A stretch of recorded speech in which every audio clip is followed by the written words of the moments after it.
Y'all, you saw the title, you see the hair, which I actually think looks pretty good considering the topic of today's video.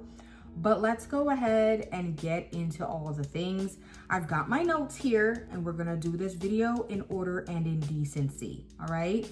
So first and foremost, we're gonna just do a little inspection of my styled hair so I can show you guys what I'm experiencing as far as heat damage. The next thing we're gonna talk about is how I got here. Very clean, curt, and frank with y'all. And then we'll finish up the video with what I'm doing to manage the heat damage and my plan for the future. Let me first start off by saying, I am not going to be doing some sort of big chop.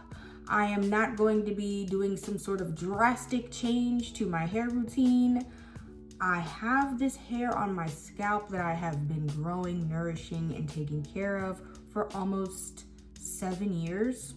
Baby, I'm not going back. I had short hair for years. I've done that and I want it long, so I'm gonna keep it long.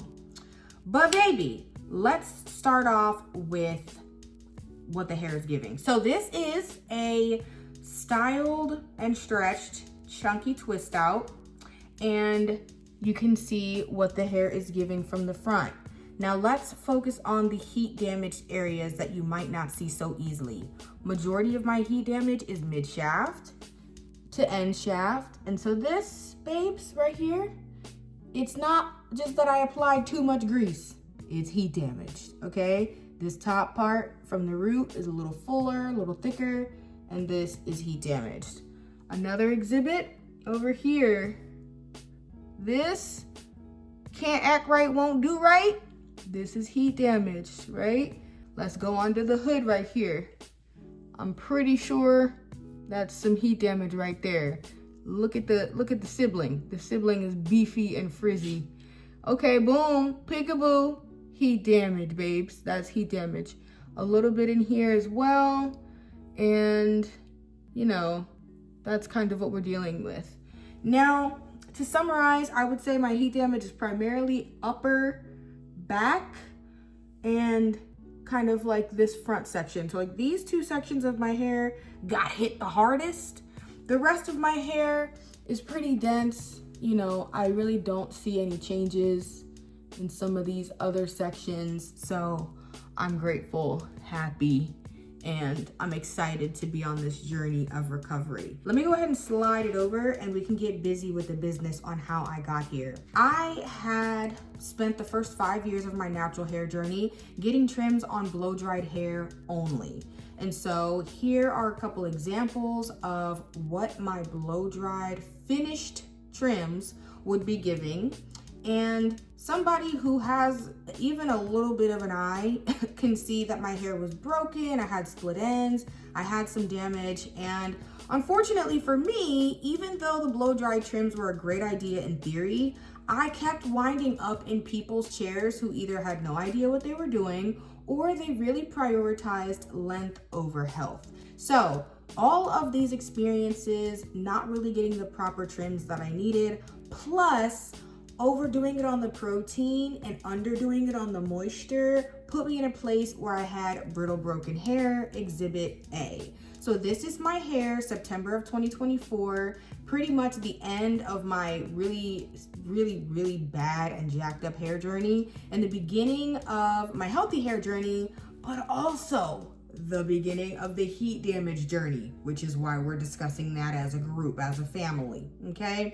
So when my hair was damaged and I first went back to Tamina, she was like, hey girl, it's looking a little crazy. And I said, all right, well, realistically, how much would I need to get taken off to really deal with the damage? And she said about 5 or 6 inches. And so you know me, girl, cut it off. I said, what's the best way for you to personally assess my damage? And she was like, I'd like to run it through with a straightening iron or a smoothing iron just to really get it a little bit more straight and see, you know, how we can get it. Now, mind you, she really did her big one on this blow dry and my hair was still looking super wiry frayed. It was just not laying or anything. And so I said, fine, I'll take the risk of getting heat. She didn't say I had to use heat. I just said, I'll take the risk of getting heat. I want you to really be able to assess the damage. So I came back a couple days later and got my hair straightened, and here was the damage. So my hair was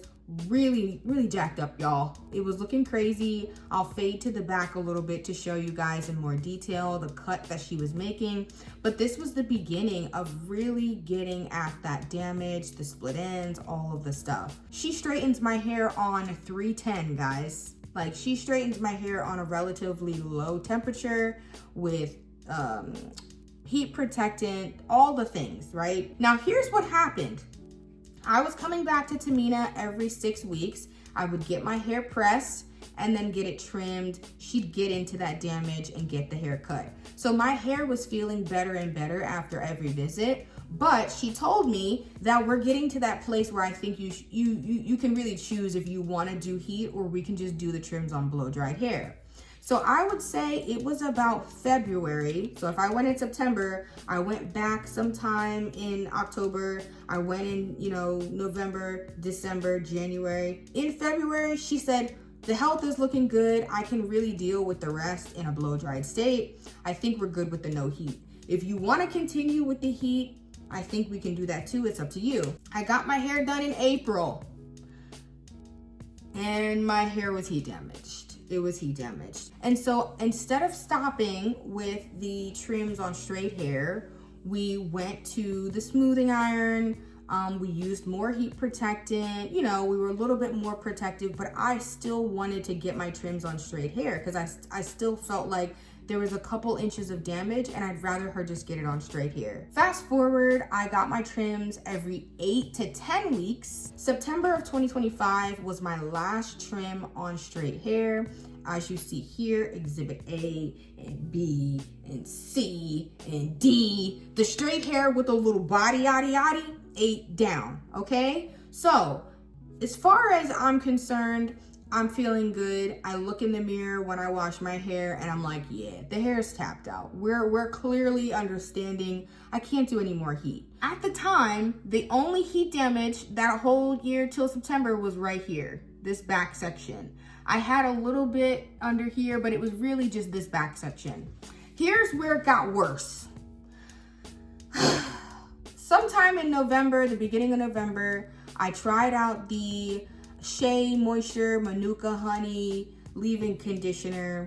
I used a little bit in the shower. It was a whole thing, and I was using the Rev Air to stretch my hair with the blow dryer, completely get it straight. And at the time, I was not using heat protectant with the Rev Air.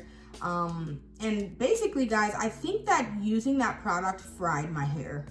Like with the Rev Air on level 2 tension, level 2 heat, even though the tension was low, the lower tension and the higher heat can sometimes cause a hotter temperature, to the point where if you're not using the right products, especially me not using a heat protectant, my hair just was super limp, lifeless, and stringy. And I was like, bro, what's going on?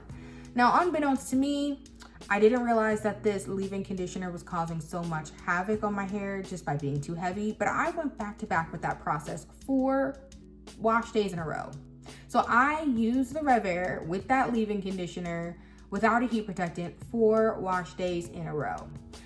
Quick rewind, I did stretch my hair all summer with the Rev Air without a heat protectant, but I did not notice any additional damage, from doing that. I really just think the cold weather plus the high heat, something in there, and my hair just not being able to handle it anymore set me up for the okie doke.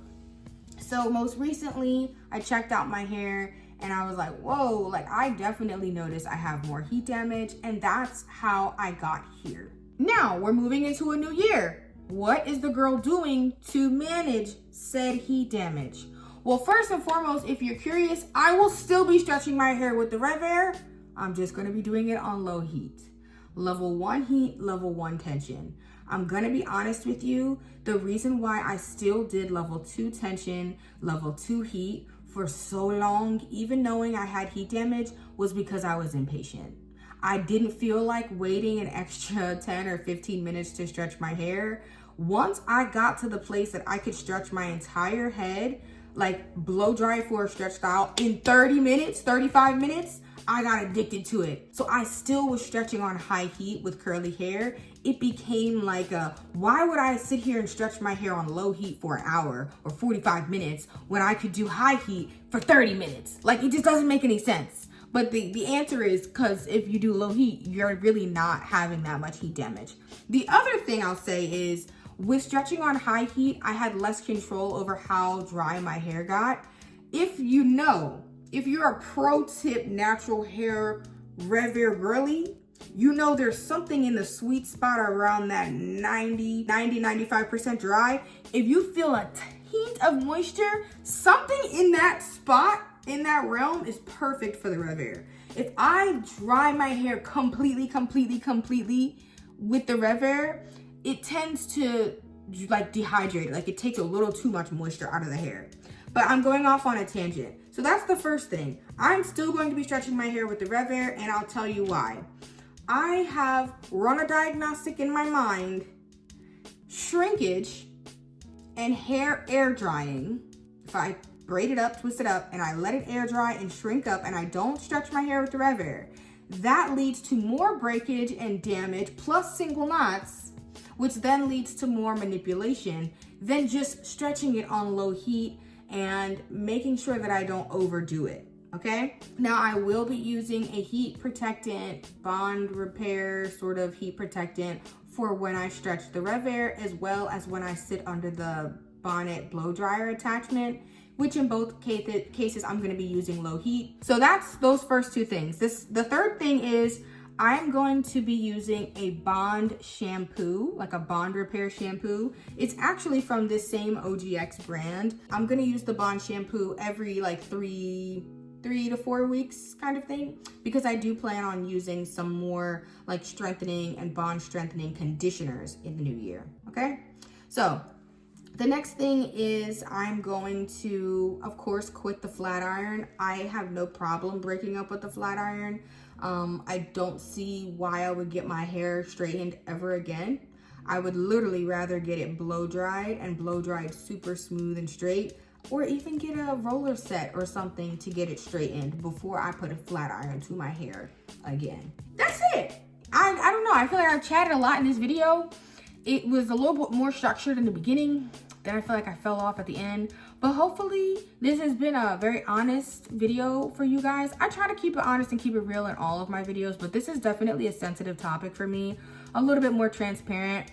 Throughout the year, a lot of you guys have been like, oh, I want to get my hair trimmed every 6 weeks. You might drop it in the comment, but I'm afraid of the heat damage. And I've been like, yeah, it's a risk. Like, it's a risk. But I'd rather deal with what I'm dealing with now than what I was dealing with before, my God, today. So I'm grateful.